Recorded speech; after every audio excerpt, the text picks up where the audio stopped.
akoze cyane reka mbivuge mu ncamake ntabwo bandoze ndi umusore bajya bavuga ngo mwishyari yutahaguye umwana wawe arahagwa kandi umuririmbyi ajya avuga ngo ababisha bajya batwubikira bandoze maze kubaka iyi nzu mureba nari mfite n'imodoka nicyo kinduro cyatumye banduga kundogaho bandoze nyine nari mfite umudamu n'ubundi maze kubyara gatatu cyane ko nanjye ndebye ubuzima nanyuzemo ko bura sinababwiye ko naje kubona amafaranga ariko nkabagenda biguru ndege ndasambana mu inzoga ariko Pawulo aravanga ibyo byose nabikoze mu bujiji niko rero y'amafaranga aje nyine bisaba ngo uba ufite Yesu mu mutima amafaranga ntakuyobore.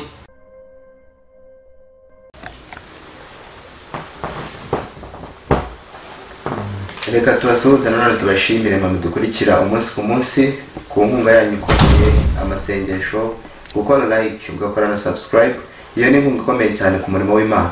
Reka twongere tubahe ikaze nanone iyi ni Yogezabutumwa TV twavuge ko ari ibiganiro bitandukanye bijyanye n'iyobokamana kugira ngo turusheho gukomeza kubinjiza mu mwuka wo kwegerana n'Imana umunsi ku munsi.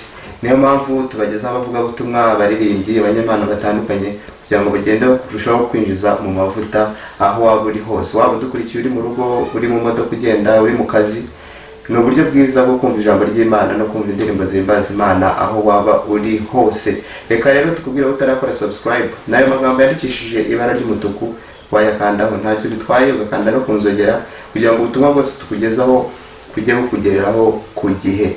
Niyo mpamvu uyu munsi rero dufite umuvugabutumwa afite ubuhamya bukomeye, afite ijambo, afite ubuzima butandukanye yagiye anyuramo. Niyo mpamvu twifuje kumuganiza kugira ngo agusangize nawe dukurikiye ubuhamya n'urugendo rwe rw'ivugabutumwa n'urugendo rujya mu ijuru.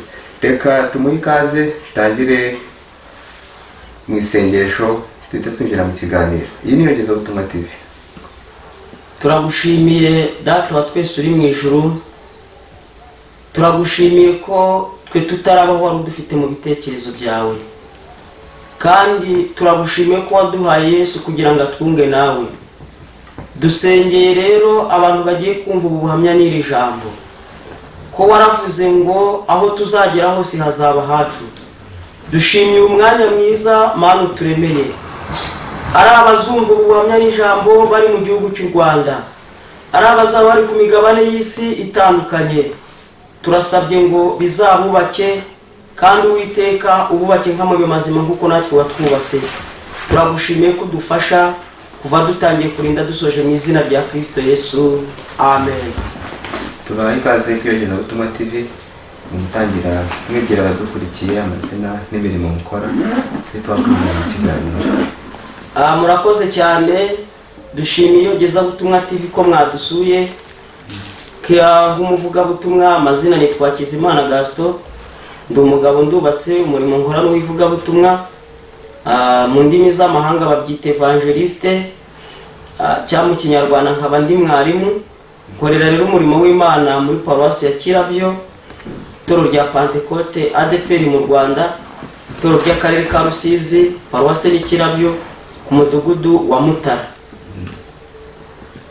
Murakoze, urumva ni urugendo rurerure kugeza ubwo mugeze kuba mwarimu, ariko ndagira ngo duhere kera uko mwavutse kugira ngo tugenda gake gake ku rugendo rwanyu kugeza uyu munsi.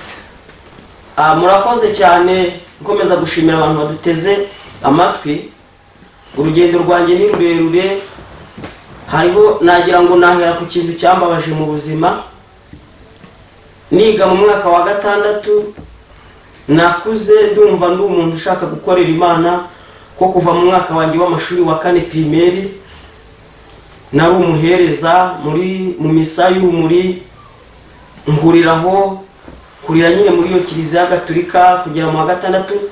Tugezeho mu wa 6 habagaho ibintu byo kujya muri petit seminaire. Ikintu cyambabaje, twagiye gukora ijonjo, ikizamini bitaga cy'ijonjora. Bajonjoye nge sinasubizwa inyuma nuko nabuze amanota, subizwa inyuma n'imyaka. Numvaga nshaka kuzaba padiri, mbese numvaga inyota yanjye ariyo kuzakorera Imana. Ndashimira Imana rero ko Imana yabanye nanjye nk'uko yabanye na Mose. Imana irandinda muri ubwo buzima navukiye mu muryango w'abagatulika.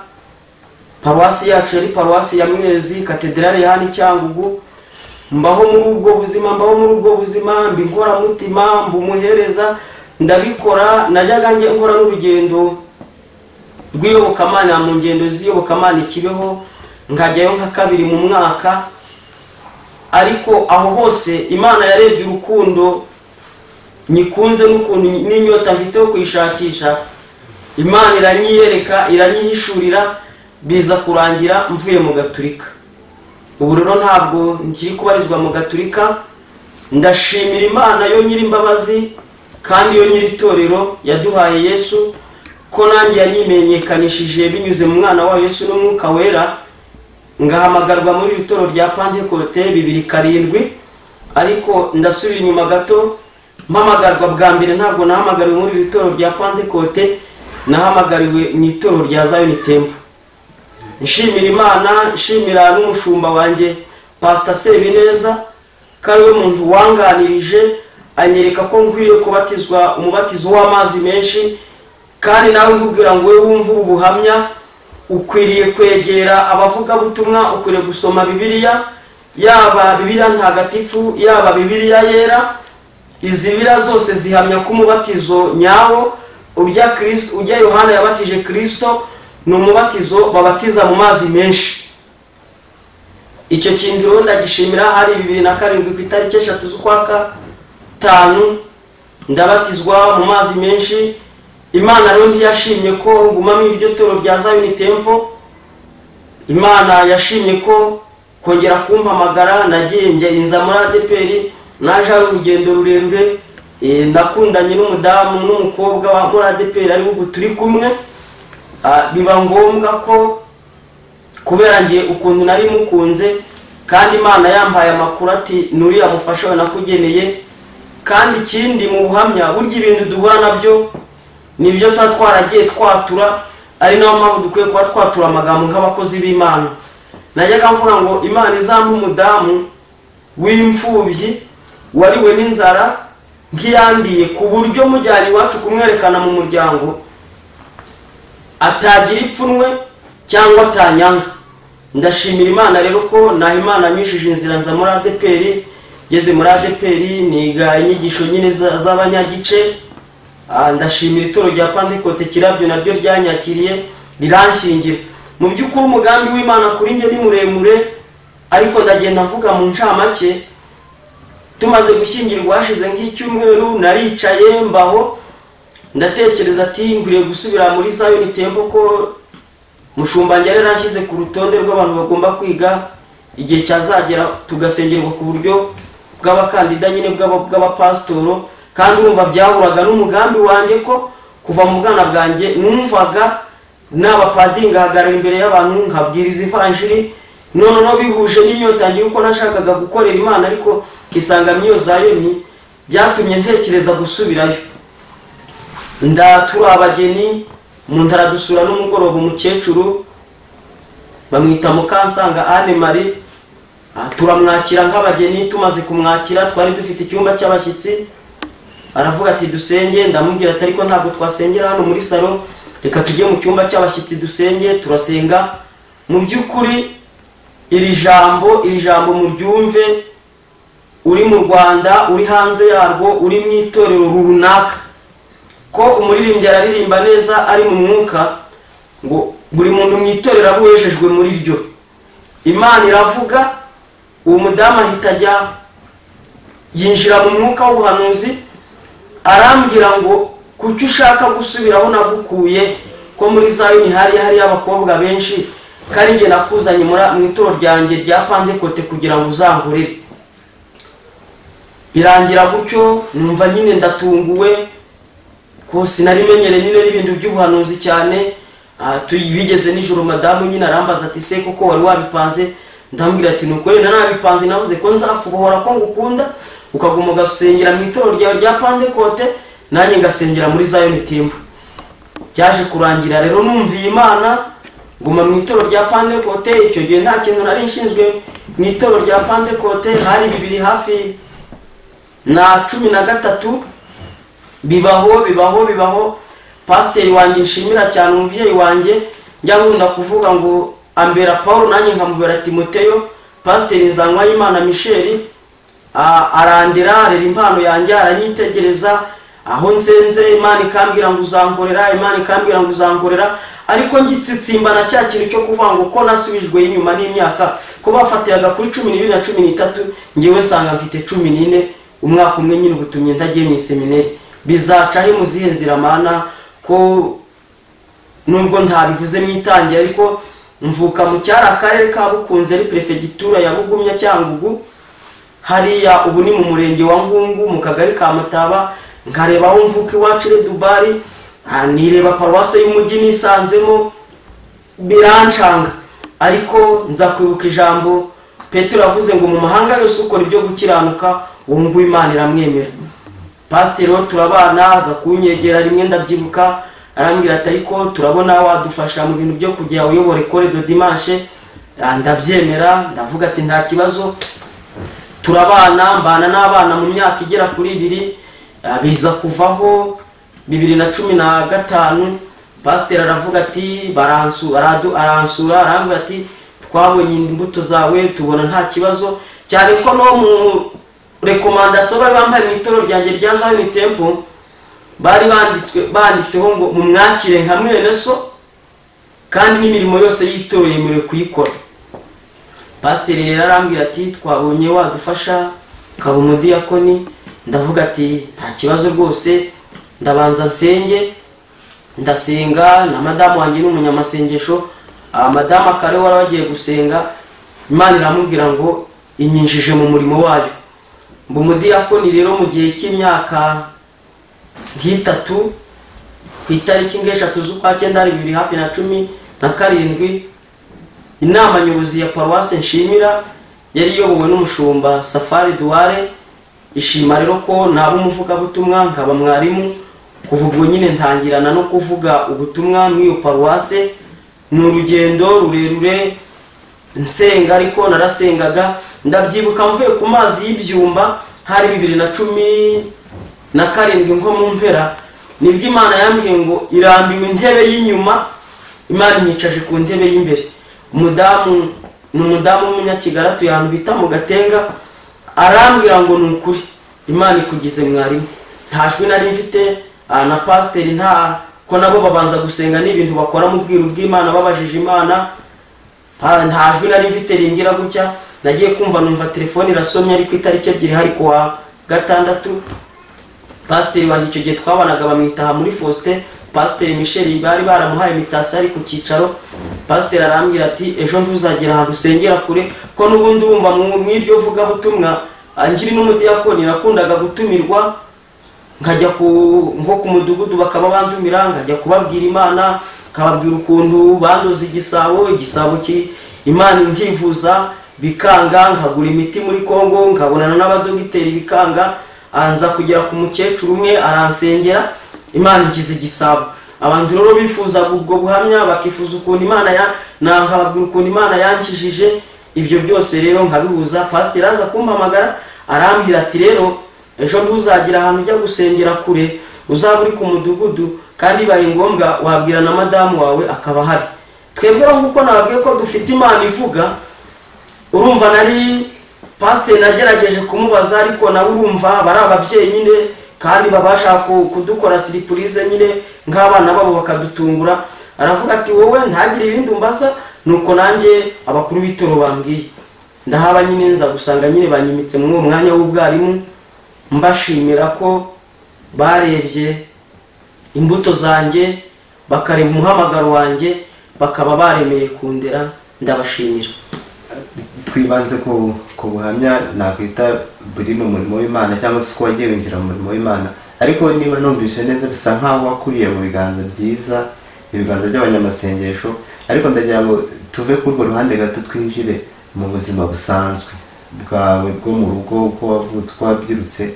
Ubuzima bwo mu rugo, tube turetse ubuzima bw'ivugabutumwa cyangwa se bw'iyobokamana no kwagiye uzamuka, twinjire mu buzima bwite, ubuzima bwo mu rugo nuko wabayeho. Hari aho watubwiye ngo bakuroza igisabo, ubwo buhamya duhere gatoya hasi ukiri muto mu buzima bwo mu rugo. Murakoze cyane abandeba n'abanyumva.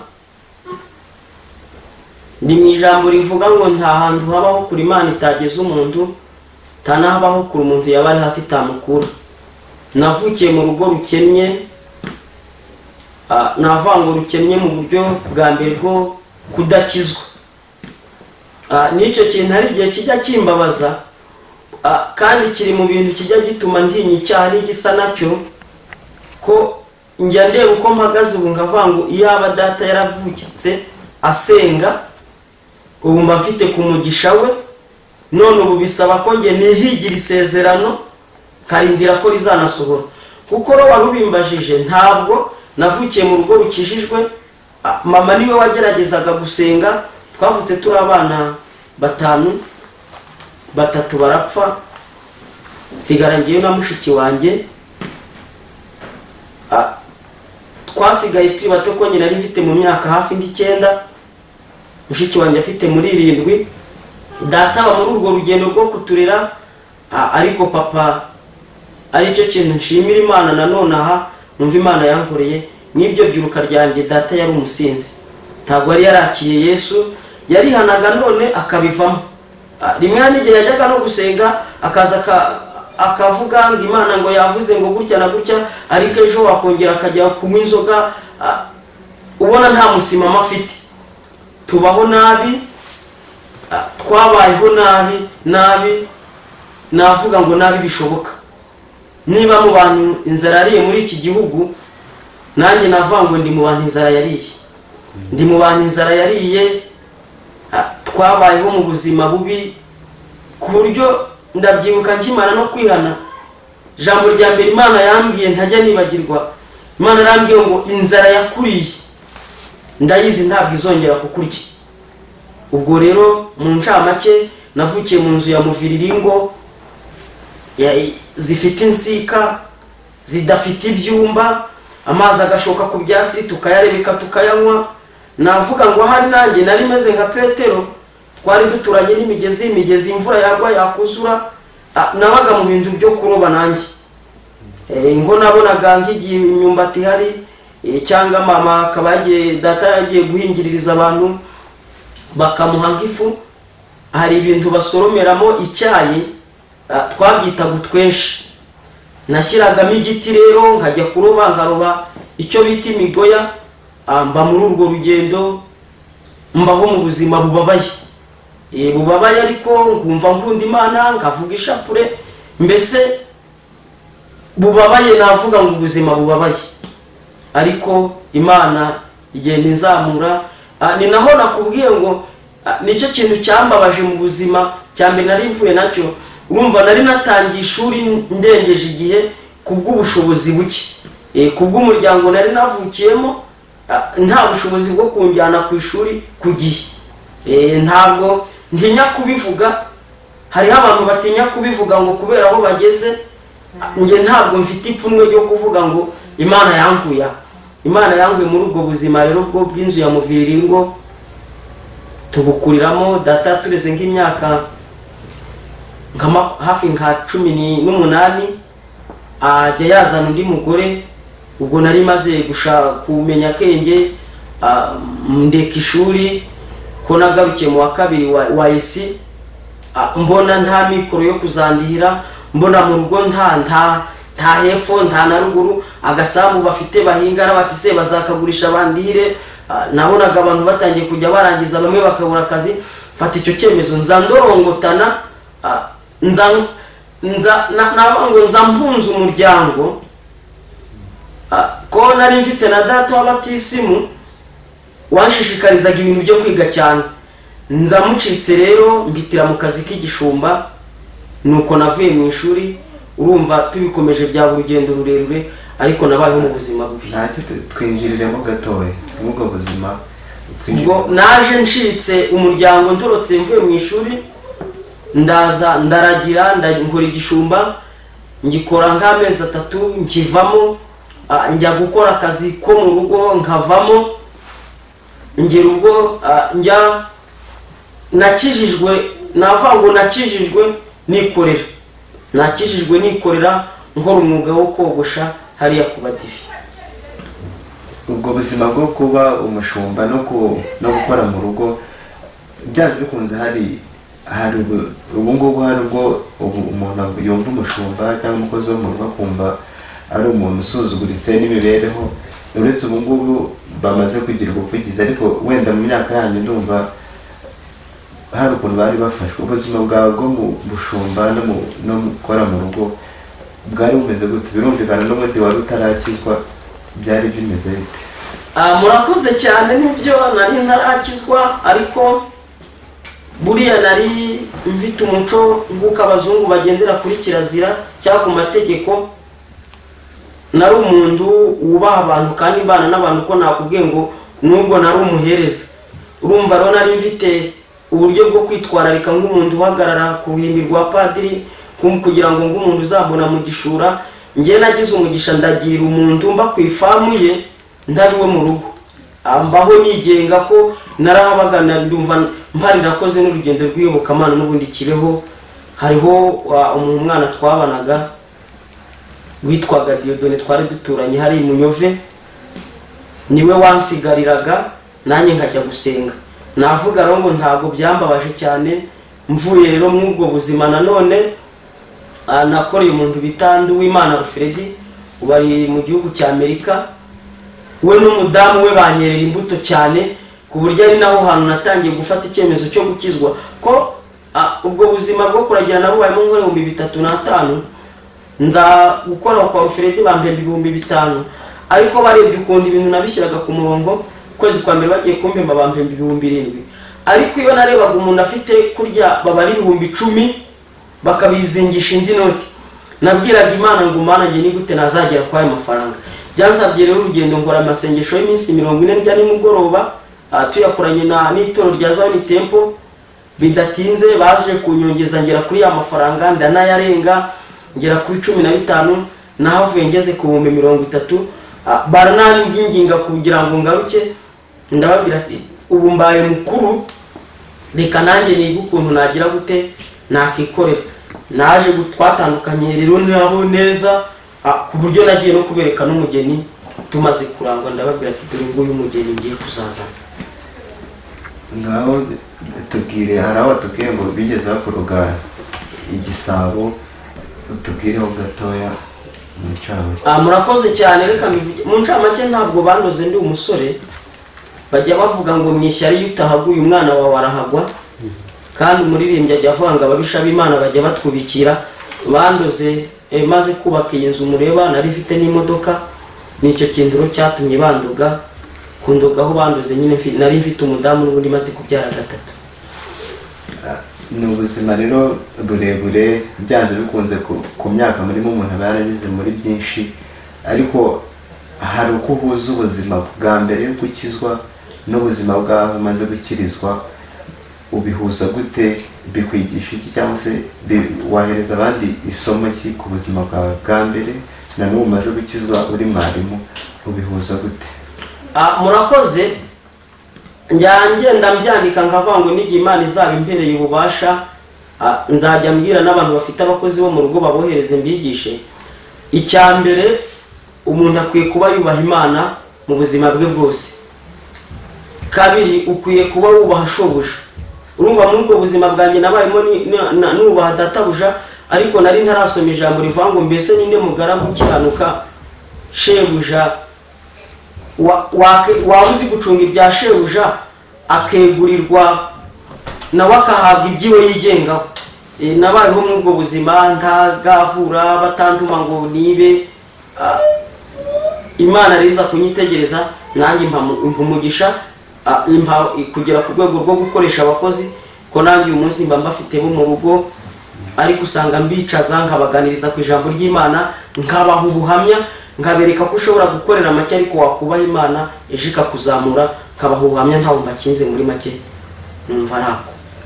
Nkubonye nka mwarimu, ntabwo nabura kubaza ikibazo wenda cyihariye.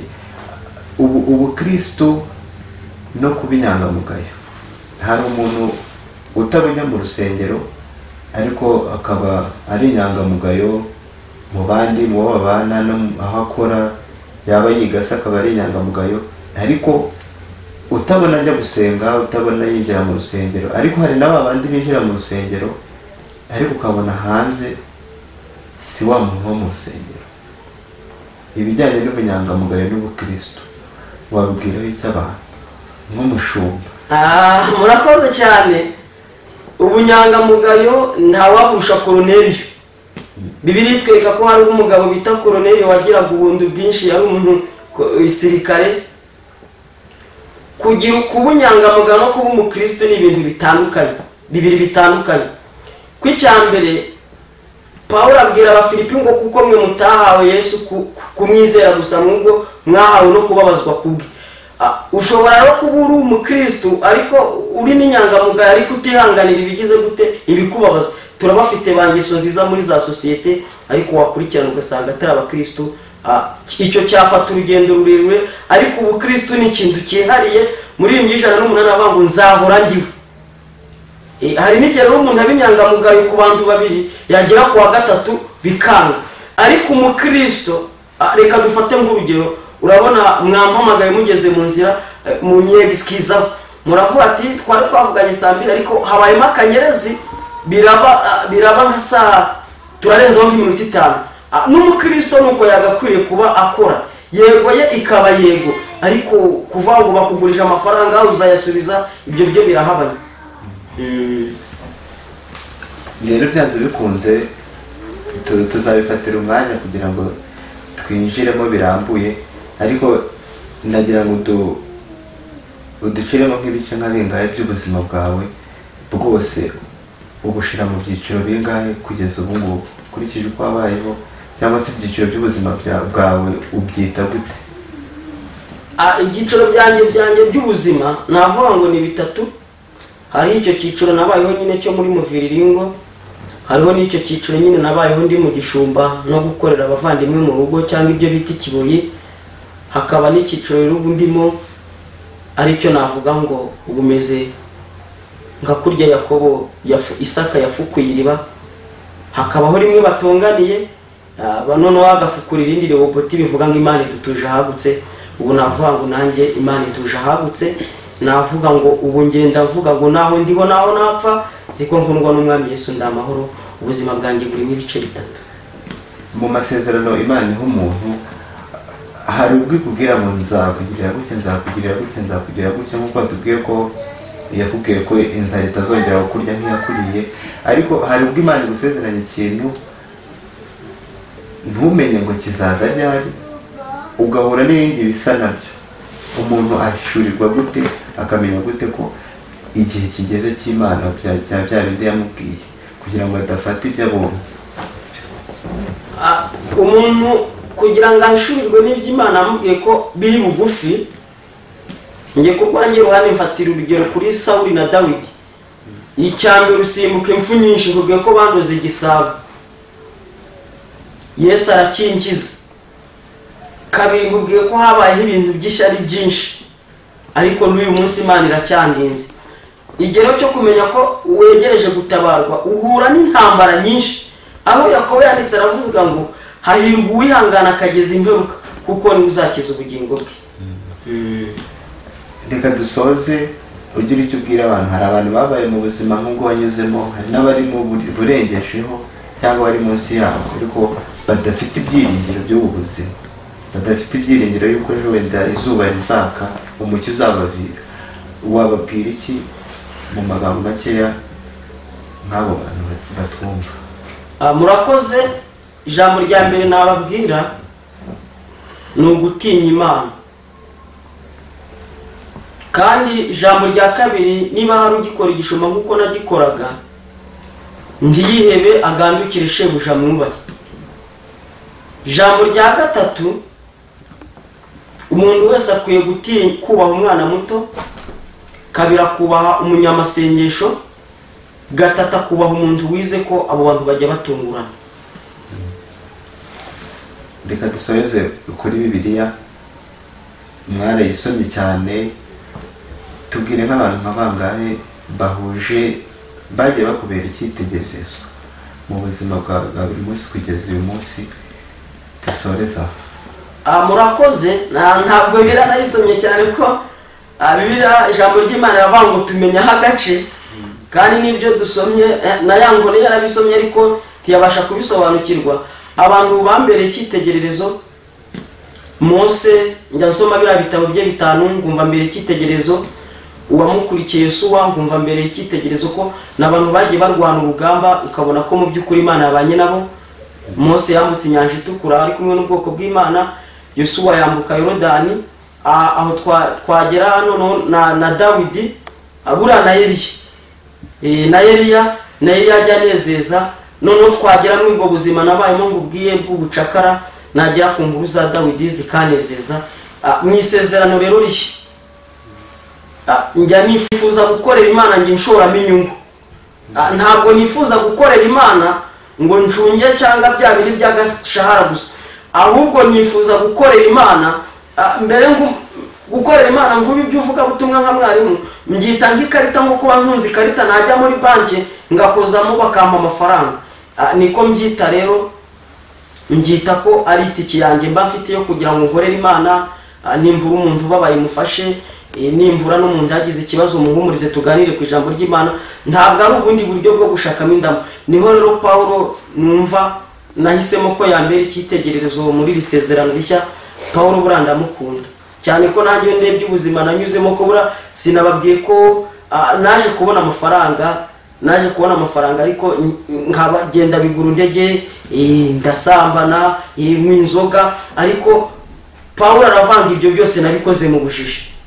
Mu isezerano rishya ni Mose, ni Yosuwa, ni Dawidi na Eliya. Mu isezerano rero rishya nifuza kumera nka Paulo. Hari akantu komoreho k'ibyo winjiyemo maze kubona amafaranga, kunywa inzoga, ubusambanyi. Ubundi kujya kenshi iyo amafaranga aje azana n'ibitari byiza. Urakoze. Twaba dusubiye kuri cya kibazo wambaje. Noneho hano Imana akubwiye ngo kuba ngeso nziza n'ubukristo biratandukanye. Hari ba ngeso nziza nyine badahemuka ariko bakora ibyo byaha. Niko rero y'amafaranga aje nyine bisaba ngo uba ufite Yesu mu mutima, amafaranga ntakuyobore. Niyo mpamvu ubu Imana yarancuze, ubu meze nka wa muririmbyi ngo nta bya none nta n'ibizaza byantanya na Yesu. Reka dusoreze ku iki cya Covid. Abantu benshi bagenda bavuga ibyo bagiye bigiramo, amasomo mashya bize mu buzima. Niki wowe wakuye kuri iki cyorezo n'ubuzima bw'iki cyorezo twabayemo? Niki wize uvuga ngo nungusirinde isomo kumenya Imana? Murakoze. Ikintu nungutse muri Covid gikomeye nuko Imana yatugaburiye tutavuye mu rugo. Imana itugaburira imipaka ifunze n'amasoko bayakinze, ariko ku bantu b'Imana Imana asezeranye natwe irindi ijambo yatubwiye. Byanyongeyemo ukwizera, binyongeramo izindi mbaraga, mbita ko mbona ngiturya kubera ko twakoze, ngitubaho neza kubera ko hari movement zo mu gihugu zabaye, ahubwo tubaho neza kubw'ijambo ry'Imana k'Imana bisezeranye natwe ko no mu gikombe bita baka. Dawidi aravuze ngo bene abo banyuze mu gikombe cyitwa baka. Twageranya Covid ko twanyuze mu gikombe bita baka, ariko ntitwapfuye turacyari kandi twize no gusenga. Hariho icyigisho najyaga avuga ngo abantu bakwiriye kwiga gusenga, umuntu akwiriye kwiga gusenga abandi badahari. Ubu rero abantu babonye umwanya wo kwegera Imana abandi badahari, atari muri rusange, buri muntu akegera Imana ku cye giti. Nicyo kintu nungutse, kandi mvuga ngo abantu n'ubundi bakomeza ubumwe no kubana n'Imana atari mu Kigali. Turabashimiye ku mwanya mwaduhaye. Reka dusoze ikiganiro n'isengesho. Mwakoze cyane, Imana ibahe umugisha. Turagushimiye nanone Mana, wowe uhora wicaye mu ijuru ryawe, natwe turi mu isi. Tugushimira uko bwije n'uko bukeye kutwitaho. Ndagushimiye ko gihumeka umwuka w'abazima, kandi ngushimiye ineza n'urukundo byawe ukomeza kunyereka. Ngaho rero n'ubu buhamya ntanze nibwubake abantu, kandi abari bihebye bagiye gupfa bibuke ko hari Imana igizura abapfuye, bibuke ko hari Imana igikura abandire Dubai kwa Makiri, bitume bayiringira kandi nanjye bindere gukomera mu izina rya Kristo Yesu, amen.